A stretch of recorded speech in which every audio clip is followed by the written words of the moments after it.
머리 기르면 연애질하려고 그러지. 그 한마디가 복도를 때렸다. 소리가 벽과 천장을 튕겨나가며 퍼지더니 곧 모든 발걸음을 멈추게 만들었다.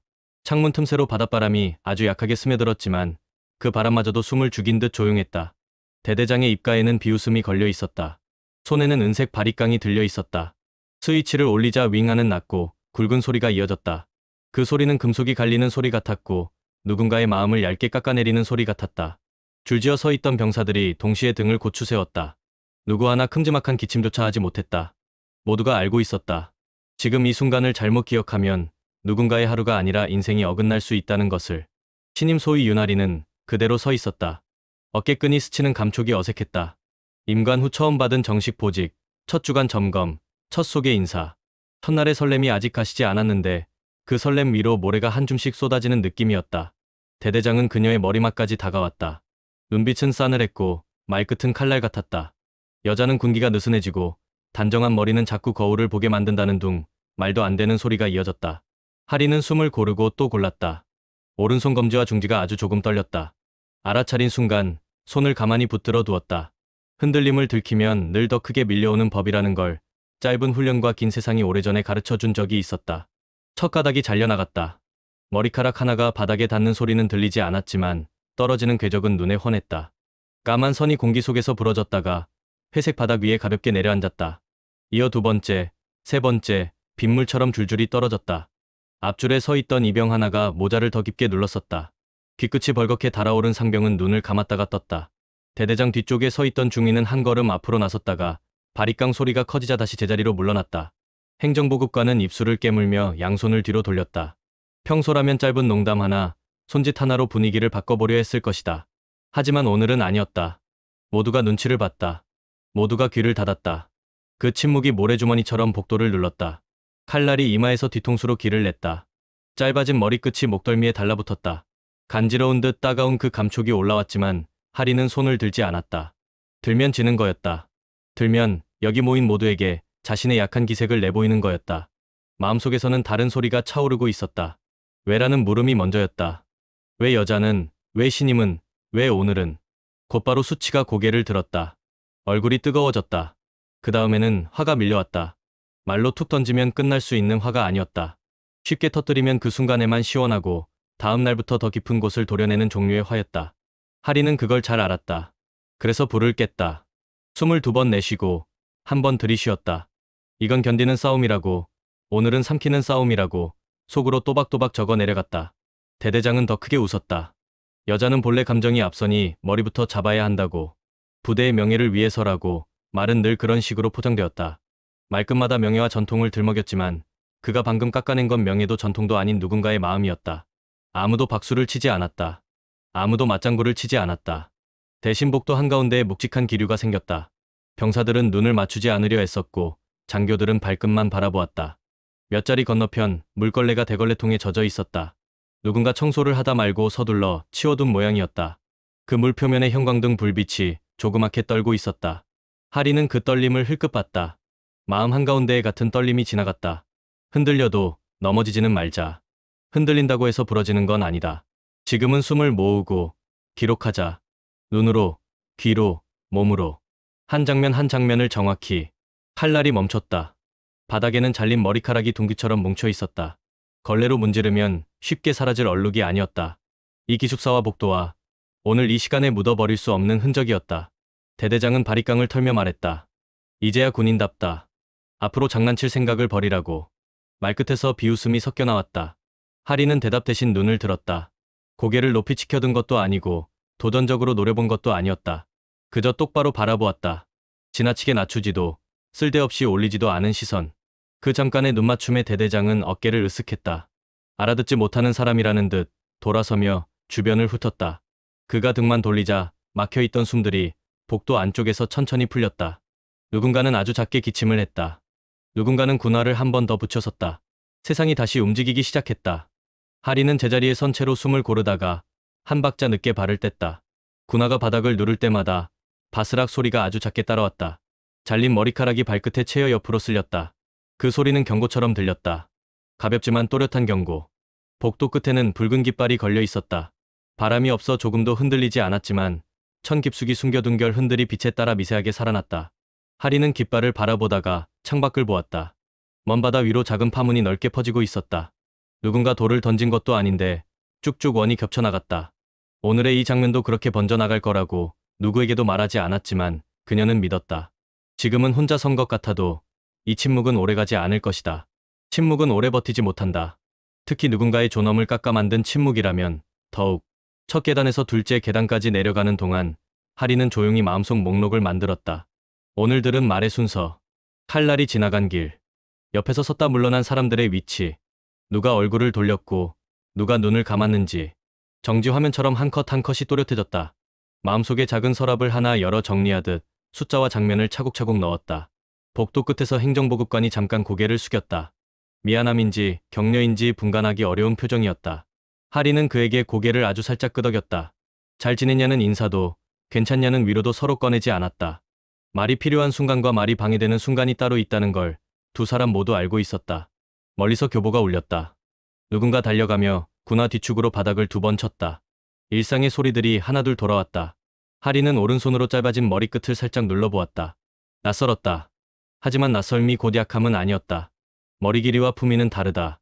군기와 모욕도 다르다. 스스로에게 천천히 말해주는 한 문장이 마음에 앉았다. 오늘은 기록하는 날. 오늘은 묻지 않는 날. 하지만 내일은 묻는 날이 될 것이다. 오늘의 침묵이 내일의 질문을 더 선명하게 만들 것이다. 질문은 방향을 바꾸고 방향은 큰 것을 움직인다. 연병장 가장자리를 빙 둘러난 벤치에 앉자 주머니 속에서 휴대전화가 아주 가볍게 진동했다. 누구의 이름도 뜨지 않는 보안 라인이었다. 하리는 화면을 한번 보고 바로 끄고 주머니에 넣었다. 지금은 답할 때가 아니었다. 지금은 숨을 고르고 몸을 가라앉힐 때였다. 바람이 조금 더 세졌다. 깃발이 아주 미세하게 흔들렸다. 눈으로는 거의 보이지 않을 만큼 작았지만 분명히 흔들렸다. 하리는 그 흔들림을 놓치지 않았다. 오늘 이 흔들림이 시작이라면 한 달 뒤의 흔들림은 더 크고 또렷할 것이다. 누군가의 비웃음이 아니라 누군가의 고개 끄덕임으로, 누군가의 강요가 아니라 누군가의 증언으로. 그녀는 자리에서 일어났다. 발끝을 모으고 어깨를 펴고 숨을 길게 내쉬었다. 귓가에 남은 윙 소리가 아직 완전히 가시지 않았다. 하지만 그 소리 위로 다른 소리가 겹쳐졌다. 규정의 조항들이, 교육때 들었던 원칙들이, 동기들과 나눴던 약속들이. 믿음이라는 단어가 조용히 자리를 잡았다. 믿을 만한 것들, 믿어야만 하는 것들, 그리고 지금부터 믿음을 만들어 갈 일들. 유나리는 천천히 다시 걸음을 옮겼다. 뒤따라오는 건 바스락 소리뿐이었지만 그 소리는 충분했다. 돌아보지 않아도 알 수 있었다. 오늘의 장면은 사라지지 않는다. 지워지지 않는다는 건 곧 움직일 수 있다는 뜻이다. 움직일 수 있다는 건 곧 바꿀 수 있다는 뜻이다. 머리를 강제로 깎인 뒤 생활관으로 돌아온 하리는 문 앞에 잠시 서 있었다. 안쪽에서는 웃음소리와 라디오, 음악이 희미하게 흘러나왔다. 평소라면 그냥 아무렇지 않게 들어갔을 것이다. 그러나 오늘은 손잡이를 잡은 손끝이 쉽게 움직이지 않았다. 깊은 숨을 들이쉬고 문을 열자 안에 있던 몇 명의 병사들이 동시에 고개를 들었다. 그들의 시선이 머리 위로 향했다가 순식간에 흩어졌다. 아무렇지 않다는 듯 각자 하던 일을 이어갔지만 하리는 그 짧은 눈길 속에서 수많은 말을 읽을 수 있었다. 불쌍하다. 무섭다. 피곤하다. 침대에 앉자 매트리스 스프링이 삐걱 소리를 냈다. 작은 소리마저도 크게 느껴졌다. 그녀는 고개를 숙여 손바닥으로 짧아진 머리끝을 한번 쓸어내렸다. 익숙하지 않은 감촉이 낯설게 다가왔다. 잘려나간 것은 단순히 머리카락이 아니었다. 눈빛과 자존심, 명예까지 함께 도려낸 듯한 느낌이었다. 시간이 조금 지나자 소문은 부대 안 구석구석으로 퍼졌다. 소인님 머리 밀렸다더라. 대대장이 직접 깎았다던데. 이런 말이 복도 끝에서도 식당 줄에서도 흘러나왔다. 말은 불빛처럼 금세 번졌다. 할인이 지나가면 목소리는 잠시 끊겼다가 그녀가 사라지면 다시 이어졌다. 그 소리들은 마치 뒤통수를 따라붙는 그림자 같았다. 누군가는 호기심 섞인 표정으로 훔쳐보았고 누군가는 측은하다는 듯 눈을 피했다. 하지만 어떤 시선이든 결국 그녀를 가두는 또 다른 벽이었다. 말과 시선이 켜켜이 쌓여 보이지 않는 감옥을 만드는 듯했다. 식당에 들어선 순간에도 공기는 달라졌다. 밥을 뜨던 국자의 소리가 잠깐 멎고 숟가락이 그릇에 닿는 소리마저 작아졌다. 하리는 식판을 받아들고 자리에 앉았다. 맞은편에 앉은 병사는 밥만 내려다보며 입술을 꾹 다물었다. 옆자리의 중사는 괜히 수저를 몇 번이나 떨어뜨렸다. 그녀는 일부러 아무렇지 않게 밥을 떠넣었다. 그러나 씹을수록 모래가 씹히는 듯 거칠었다. 뜨거운 국물이 목을 타고 내려가도 속은 더 차가워졌다. 밥을 다 먹고 자리에서 일어나는 순간 주변의 시선이 다시 느껴졌다. 아무도 직접적인 말을 하지는 않았지만 그 침묵이야말로 가장 무거운 말이었다. 밤이 되자 생활관 불이 꺼지고 병사들은 저마다 잠에 빠져들었다. 그러나 하리는 눈을 감지 못했다. 귀에는 여전히 낮에 바리깡 소리가 울렸다. 윙 하고 귓속을 파고드는 그 소리는 잠을 앗아갔다. 손가락으로 머리끝을 만져보니 까슬까슬한 감촉이 전해졌다. 그 감촉이 낯설면서도 점점 익숙해지고 있었다. 억울함이 파도처럼 몰려왔지만 이상하게도 눈물은 나오지 않았다. 눈물이 나오지 않는다는 건 이미 마음속이 굳어지고 있다는 뜻이었다.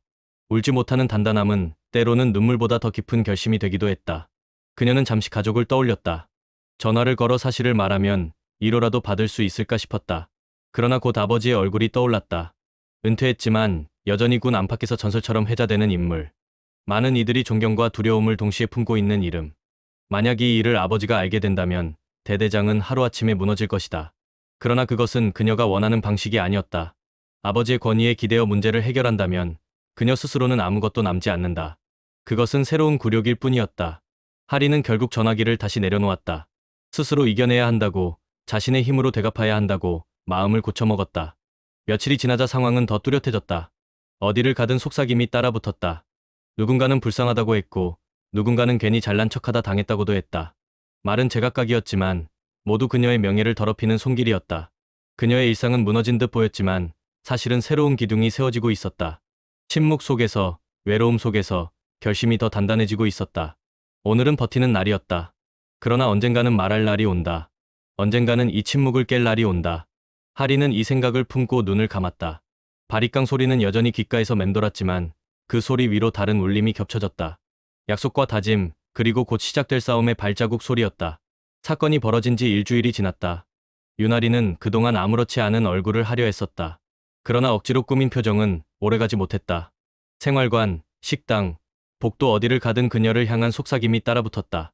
처음에는 불쌍하다는 시선이 많았다. 그러나 시간이 지나자 그 말은 달라졌다. 괜히 잘난 척하다가 당한 거지. 여자라서 더 심하게 군기 잡힌 거 아냐? 누군가는 동정을, 누군가는 조롱을 섞어 말했다. 그 모든 소리가 귓가에 맴돌았다. 바닥에 흩어진 머리카락처럼 사라지지 않는 얼룩이 되었다. 하리는 더 이상 혼자 견디기만 해서는 안 된다고 생각했다.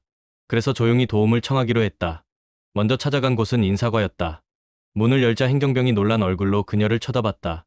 짧은 머리 때문인지 아니면 이미 퍼진 소문 때문인지 알 수 없었다.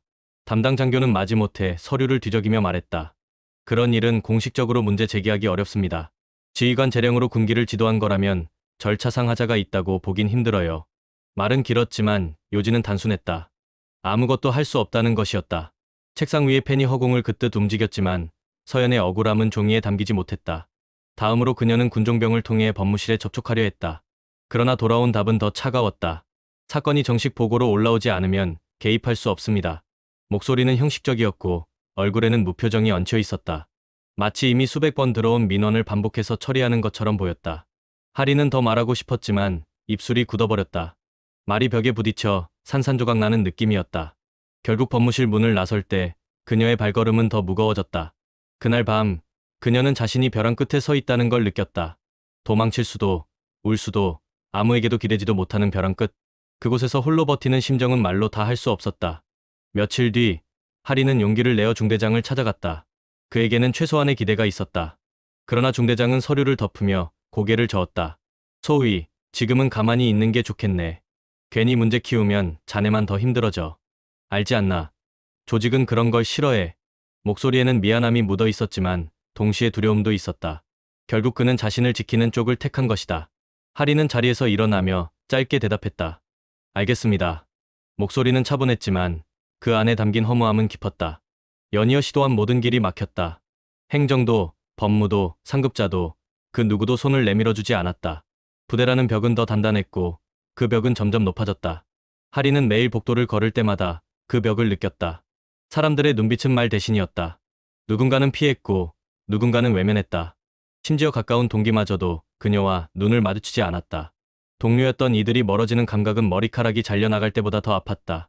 밤마다 하리는 꿈에서 같은 장면을 반복해서 보았다. 바리깡이 울고 머리카락이 떨어지고 병사들이 침묵하는 장면. 꿈속에 그녀는 늘 울고 있었지만 현실의 그녀는 눈물조차 흘리지 않았다. 그 차이가 더 괴로웠다. 울고 싶어도 울 수 없다는 건 이미 마음이 굳어졌다는 뜻이었다. 그녀는 차갑게 굳은 마음속에서 자신에게 물었다. 이게 끝일까? 내가 여기서 멈추면 앞으로도 아무것도 바뀌지 않겠지. 그 질문은 날마다 더 크게 다가왔다. 절망은 깊었지만 동시에 새로운 씨앗도 움트고 있었다. 누구도 도와주지 않는다면 스스로 길을 만들어야 했다. 조직이 침묵한다면 그 침묵을 깨는 방법을 찾아야 했다. 하리는 천천히 눈을 감았다. 그리고 결심했다. 오늘까지는 벼랑 끝에 서 있었지만 내일부터는 벼랑 끝에서 앞으로 내딛겠다고. 그 한 걸음이 길이 될 것이고 그 길은 언젠가 벽을 무너뜨릴 것이다. 그날도 마찬가지였다. 대대장은 공개적으로 그녀를 언급하지 않았지만 누가 들어도 알 수 있는 비아냥을 흘렸다. 요즘 들어 여군들도 정신이 바짝 드는 것 같아. 뭐 머리를 잘라주니까 군인 티가 나는 거겠지. 말이 끝나자 몇몇 장교들이 어색한 웃음을 흘렸다. 하리는 아무런 반응을 보이지 않았다. 그러나 속에서는 또 다른 결심이 자라고 있었다. 이대로 끝내지 않는다. 언젠가 반드시 드러내겠다. 하지만 어떻게? 방법이 없었다. 주변은 벽투성이었다. 벽에 둘러싸인 채 홀로 서 있는 듯한 고립감이 그녀의 어깨를 짓눌렀다. 그날 밤 창고 앞에 서 있던 하린의 귓가에 낮은 목소리가 들렸다. 소위님, 이렇게 혼자 서 있으면 위험합니다. 깜짝 놀라 고개를 돌리자 그림자 속에서 한 남자가 걸어 나왔다. 계급장은 소령. 낯선 얼굴이었다. 분명 이 부대 소속은 아니었다. 그는 주머니에서 담배를 꺼내더니 불을 붙였다. 하지만 연기를 내뿜지도 않고 곧바로 껐다. 마치 담배를 피우는 척하며 누군가와 시선을 피하려는 듯한 행동이었다. 하리는 경계하며 물었다. 누구십니까? 그가 고개를 들어 대답했다. 최강호 소령입니다. 기무사 아니, 지금은 군사안보지원사 소속이죠. 여기에 파견 나와 있습니다. 처음 듣는 이름과 소속의 하리는 순간 얼어붙었다. 군사안보지원사라니. 평소 부대원들 사이에서도 좀처럼 언급되지 않는 조직이었다. 은밀하게 움직이고 필요할 때만 모습을 드러낸다고 들었다. 그녀가 반신반의하자 최 소령은 낮은 목소리로 말을 이었다. 소위님이 겪은 일 이미 알고 있습니다. 그리고 그냥 넘길 수 없는 일이라는 것도 압니다. 그의 눈빛은 냉정했지만 동시에 확고했다. 하리는 숨을 고르며 물었다. 그럼 왜 지금 말씀하시는 거죠? 최 소령은 짧게 웃었다. 사람은 절망 끝에 서 있어야 움직일 수 있거든요. 소위님이 포기하지 않고 버티는 걸 확인하고 싶었습니다. 말은 차갑게 들렸지만 그 안에는 묘한 힘이 있었다. 하리는 순간 심장이 빠르게 뛰는 걸 느꼈다. 그동안 아무도 자신을 도와주지 않았는데 처음으로 누군가 함께하겠다고 말한 것이다. 그러나 동시에 의심도 들었다. 정말 도와주실 겁니까? 아니면 그냥 지켜보러 오신 겁니까? 최 소령은 주머니에서 작은 USB를 꺼내 보였다. 검은색 케이스에 군의 보안 마크가 찍혀 있었다. 여기에는 지난달 위병소 CCTV 기록이 들어 있습니다. 대대장이 삭제하라고 지시했지만 원본은 남아 있었죠. 우리는 그런 걸 지웁니다. 그리고 다시 꺼내옵니다. 순간 하린의 눈이 크게 흔들렸다. 그 장면이 기록되어 있다는 말이었다. 머리를 강제로 잘린 그 순간 대대장의 조롱, 주변의 침묵, 모두 영상 속에 남아있다는 뜻이었다. 하린은 손끝이 떨리는 걸 느꼈다. 그동안 자신의 기억에만 남아있던 모욕이 이제는 객관적인 증거로 존재한다니. 숨이 막히는 듯했지만 동시에 깊은 숨이 터져나왔다. 마치 벽에 갇혀있던 작은 틈이 갑자기 열리며 바람이 스며드는 느낌이었다. 최 소령은 말을 이어갔다. 하지만 이것만으로는 부족합니다. 대대장은 빠져나갈 구멍을 항상 마련해두죠. 그래서 더 많은 증거가 필요합니다. 내부 문건, 병사들의 증언, 그리고 소위님의 흔들리지 않는 의지. 그 세 가지가 모여야 판을 뒤집을 수 있습니다. 그의 말은 단호했다. 협박이 아니었다. 오히려 새로운 길을 보여주는 지도 같았다. 하리는 그제야 알았다. 자신이 이제 혼자가 아니라는 것을. 그러나 동시에 두려움도 있었다. 이런 싸움은 단순히 한 사람의 명예 문제가 아니라 군 전체를 뒤흔들 수 있는 일이었다. 그녀는 조심스럽게 물었다. 만약 실패하면 어떻게 됩니까? 최 소령은 짧게 대답했다. 그땐 저도 함께 무너집니다. 그러니 실패하지 않으면 됩니다. 단순하지만 강력한 답이었다. 그날 이후 하린의 눈빛은 달라졌다. 여전히 머리는 짧았지만 그 눈빛은 더 이상 수치와 억울함에 갇힌 눈빛이 아니었다. 불씨를 품은 눈빛이었다. 절망의 바닥에서 드디어 동맹을 만났다. 그리고 이제 싸움은 시작이었다. 새벽 공기는 유난히 차가웠다. 윤아리는 창고 앞에서 최강호 소령과 다시 마주했다. 며칠 사이 얼굴빛은 조금 달라져 있었다. 더 이상 고립된 표정이 아니었다. 그러나 여전히 긴장감은 가시지 않았다. 최 소령은 주머니에서 작은 수첩을 꺼내 보여주었다. 안에는 간단한 메모와 날짜가 적혀 있었다. 이게 우리가 해야 할 일입니다. 녹취, 문건, 증언. 셋을 모아야 판을 뒤집을 수 있습니다. 하나라도 빠지면 대대장은 빠져나갑니다. 그의 목소리는 낮고 단단했다. 하리는 고개를 끄덕였다. 숨을 고르며 마음속에 다짐을 새겼다. 이제는 관객이 아니라 무대 위의 배우가 되어야 한다는 걸. 첫 번째 목표는 녹취였다. 대대장은 평소 말이 많았다. 그 말 속에 오만과 차별이 섞여 있었고 그것은 곧 무기가 될 수 있었다. 최소룡은 작은 녹음기를 내밀었다. 손바닥만 한 크기의 불빛조차 희미하게 깜빡였다. 이걸 주머니에 넣고 다니십시오. 말이 칼이 될 때는 칼집 대신 이 안에 담아두면 됩니다. 하리는 조심스럽게 그것을 받아들었다. 손안에서 느껴지는 차가운 금속의 감촉이 묘하게 위로가 되었다. 며칠 뒤 기회는 곧 찾아왔다. 회의 자리에서 대대장은 또다시 그녀를 빗대며 말했다. 여자 장교는 참 문제야. 제때 단속 안 하면 바로 흐트러져. 주변에 웃음이 퍼졌다. 하리는 고개를 숙였지만 주머니 속 녹음기는 그 모든 말을 그대로 삼켰다. 두 번째 목표는 문건이었다. 대대장은 종종 부대 보급품을 사적으로 사용한다는 소문이 있었다. 하지만 소문만으로는 부족했다.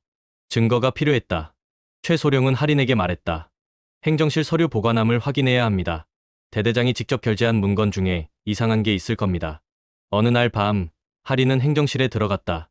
불빛 하나 없는 어둠 속에서 서류철을 뒤적였다. 손끝에 종이에 거친 질감이 닿았다. 몇 장을 꺼내자 보급품 반출 내역이 눈에 들어왔다. 군에서 지급된 물품이 사라진 기록, 하지만 목적지는 불분명했다. 그 서류를 사진으로 찍는 순간 심장이 터질 듯 뛰었다.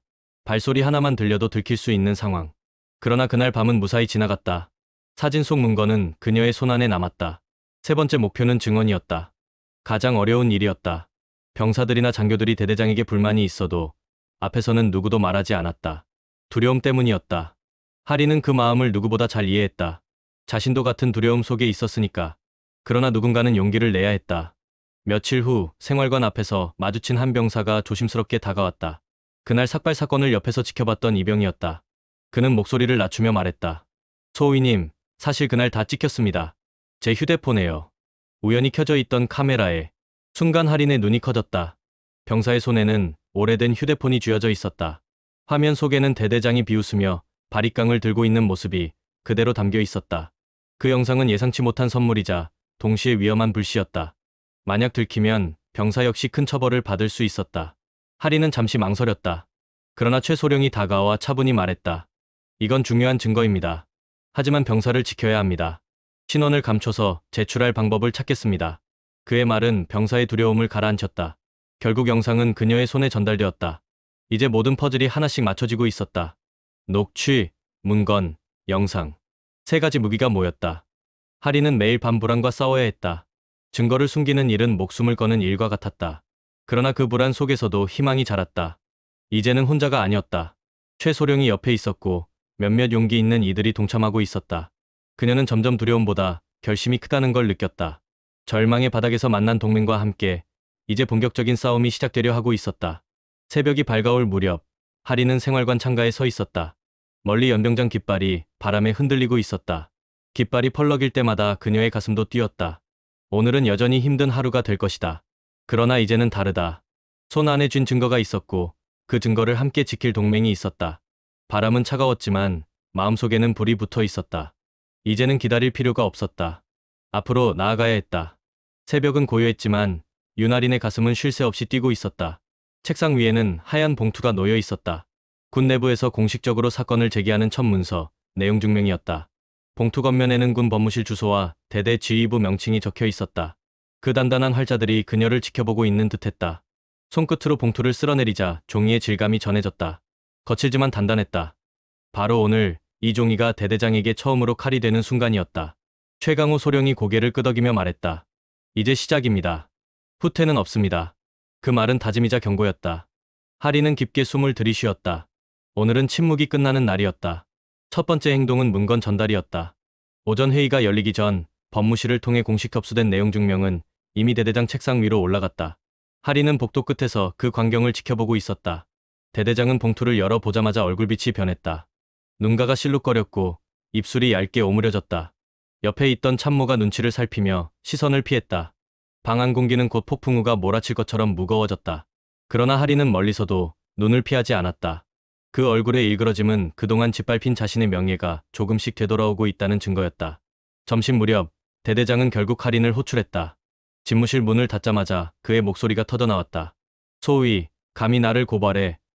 책상 위를 손바닥으로 내려치자 서류가 흩어졌다. 그러나 하리는 흔들리지 않았다. 오히려 침착하게 말했다. 사실을 기록한 것뿐입니다. 지휘관이 지휘관답지 않았던 사실을. 그 짧은 대답이 오히려 더 큰 불을 붙였다. 대대장은 얼굴이 붉게 달아오르며 소리쳤다. 이런 건 다 군기 지도다. 누가 내 편을 들어줄 것 같아. 하리는 가만히 그를 바라보았다. 그리고 낮게 대답했다. 증거가 제 편을 들어줄 겁니다. 순간 대대장의 눈빛에 스친 당혹은 잠깐이었지만 분명했다. 오후가 되자 본격적인 선전포고는 시작되었다. 군사안보지원사 내부 네트워크를 통해 최강호 소령이 준비한 자료가 상부에 보고되었다. 녹취 파일, 문건 사진, 그리고 병사의 휴대폰에 남아있던 영상. 세 가지 증거는 별도의 경로로 동시에 접수되었다. 이로써 사건은 더 이상 은폐될 수 없었다. 대대장이 아무리 입을 막으려 해도 이미 증거는 군 내부망을 타고 흘러가고 있었다. 보고를 받은 참모부 몇몇은 서로 얼굴을 마주보며 낮은 목소리로 속삭였다. 이건 덮을 수 없다. 너무 명확하다. 부대 안의 공기도 달라졌다. 할인이 생활관으로 돌아오는 길, 몇몇 병사들이 몰래 시선을 보냈다. 전과 달리 동정이나 조롱이 아니라 묘한 존경이 담긴 눈빛이었다. 그들의 눈빛은 말하지 않아도 알 수 있었다. 드디어 누군가가 입을 열었다. 그러나 동시에 불안도 존재했다. 대대장이 가만히 있지 않을 거라는 걸 모두가 알고 있었기 때문이다. 고요한 긴장감이 부대 전체를 덮었다. 폭풍이 오기 직전의 정적 같았다. 저녁 회의 자리에서 대대장은 애써 태연한 척했다. 그러나 목소리에는 힘이 없었다. 소문 돌지 말도록 하라. 이런 건 부대 분위기를 해친다. 하지만 이미 늦었다. 증거는 상부에 보고되었고 사람들의 마음에도 불씨가 옮겨붙었다. 하리는 자리에 앉아 침착하게 펜을 굴렸다. 손끝에서 종이가 긁히는 소리 하나에도 집중하며 자신이 더 이상 두려움에 지배되지 않는다는 것을 느꼈다. 그 순간 최 소령이 건너편에서 고개를 끄덕였다. 두 사람은 말없이 같은 생각을 나눴다.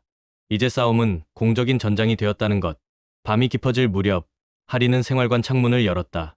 바람이 세차게 불어 머리카락이 흩날렸다. 짧은 머리끝이 귀에 닿는 감각이 서늘했지만 이제는 수치가 아니라 힘으로 느껴졌다. 어둠 속에서 깃발이 크게 펄럭였다. 그 소리는 마치 선전포고의 북소리 같았다. 하리는 눈을 감으며 속으로 되뇌었다. 오늘은 내가 선언한 날이다. 더 이상은 숨지 않는다. 그리고 미소를 아주 조금 지었다. 그것은 패배자의 미소가 아니라 싸움을 앞둔 전사의 미소였다. 군청사 대회의실은 평소와 달리 무겁게 가라앉아 있었다. 회의용 긴 테이블 위에는 각종 서류와 노트북이 놓여 있었고 벽에는 군기를 상징하는 깃발이 걸려 있었다. 오늘 이 자리는 단순한 회의가 아니었다.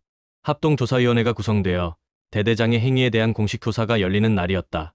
부대원 수십 명이 방청석에 앉아 있었고 몇몇 장교는 굳은 얼굴로 자리를 지켰다. 윤아리는 정복 차림으로 자리에 앉았다. 손끝은 차갑게 식었지만 눈빛은 흔들리지 않았다. 이제는 도망칠 곳도 숨을 곳도 없었다. 오늘은 진실을 드러내는 날이었다. 대대장은 여전히 당당한 표정을 지었다. 그는 자리에서 일어나 조사위원들을 향해 말했다. 저는 단순히 군기를 바로잡은 것뿐입니다. 여군이라 해서 특별 대우를 해서는 안 되지 않습니까? 오히려 평등하게 대했을 뿐입니다. 그의 목소리는 단호했지만 방청석 여기저기에서 미묘한 탄식이 흘러나왔다.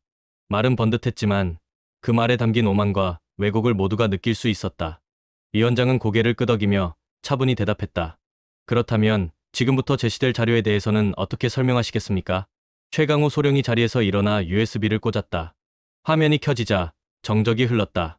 영상 속에는 위병소 앞에서 벌어진 사건 장면이 그대로 담겨 있었다. 대대장이 비웃음을 흘리며 바리깡을 켜는 모습. 그리고 머리 기르면 연애질하려고 그러지 라는 말이 또렷하게 울려 퍼졌다. 방청석은 술렁였다. 몇몇은 눈을 크게 떴고 누군가는 손으로 입을 가렸다. 대대장의 얼굴은 붉게 달아올랐다. 저건 단순한 농담이었소. 그는 급히 변명했지만 목소리가 떨리고 있었다. 이어 할인의 주머니에서 녹음된 음성이 흘러나왔다. 회의 자리에서 여군 장교를 노골적으로 비하하며 웃음을 터뜨리던 그의 목소리였다. 음성 속 웃음소리는 생생했고 그것이 단순한 군기 지도가 아님을 누구라도 알 수 있었다. 방청석의 공기는 더 무거워졌다. 하리는 조용히 숨을 내쉬며 위원들을 바라보았다. 이제는 자신이 아니라 증거가 말하고 있었다. 마지막으로 문건이 제시되었다. 보급품 반출 기록에 찍힌 대대장의 결제 도장이 화면에 비쳤다. 군에서 지급된 물품이 불법적으로 사라진 흔적이 명확히 드러났다. 위원 중 한 명이 낮게 물었다. 이건 군기 지도와 무슨 관련이 있습니까? 대대장은 대답하지 못했다. 그의 입술이 떨렸고 손은 주먹을 쥐었다. 펴기를 반복했다. 방청석의 시선은 더 이상 존경이 아니라 비난과 혐오로 바뀌었다. 그 순간 예상치 못한 목소리가 터져나왔다. 삭발 사건을 우연히 촬영했던 병사가 증언대에 서겠다고 나선 것이었다. 그는 얼굴이 창백했지만 눈빛만은 단단했다. 저는 그날을 직접 봤습니다. 대대장님은 농담이 아니었습니다. 모두가 두려워서 침묵했을 뿐입니다. 병사의 목소리는 떨렸지만 방 안을 메아리쳤다. 그 증언은 영상보다 더 강한 울림이었다. 모두가 침묵했을 때 누군가는 용기를 냈다는 사실이 방청석을 흔들었다. 대대장은 의자에 털썩 주저앉았다. 더 이상 변명할 말이 없었다. 오만했던 표정은 사라지고 대신 창백한 얼굴만 남았다. 위원장은 서류를 정리하며 단호히 말했다. 지휘관으로서의 품위를 잃었으며 군인의 본분을 저버렸습니다. 이에 대한 합당한 처벌이 있을 것입니다.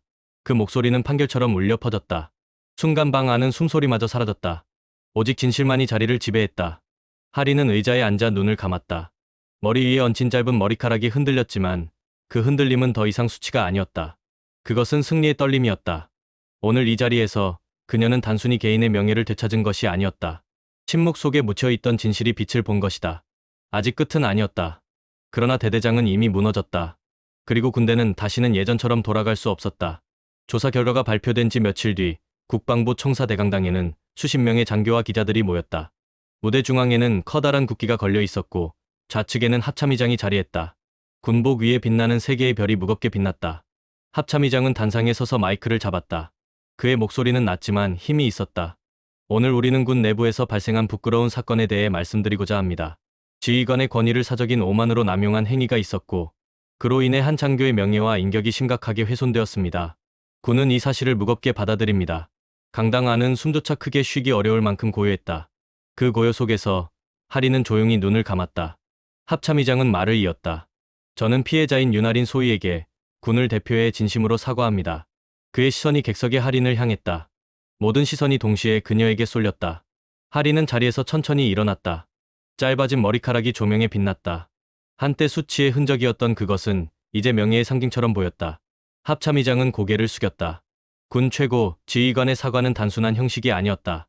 그 고개 숙임 속에는 군 전체가 이 사건을 인정하고 다시는 같은 잘못을 반복하지 않겠다는 약속이 담겨 있었다.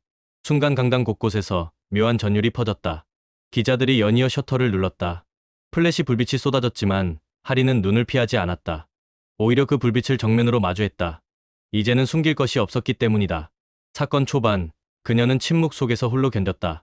그러나 지금은 달랐다. 진실은 증거와 용기로 드러났고 침묵의 벽은 무너졌다. 짧은 시간이었지만 그 과정에서 하리는 자신이 얼마나 단단해졌는지 느낄 수 있었다. 불안과 수치심을 딛고 이제는 당당히 설 수 있게 되었다.